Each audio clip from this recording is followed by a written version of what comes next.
Чешские специалиты с рынка. Так, значит, это аравская слонина, это домашняя колбаса из вепревой паненки, из этой вырезки. Это утиная колбаса.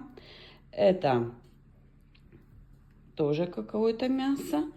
И это английская слонина.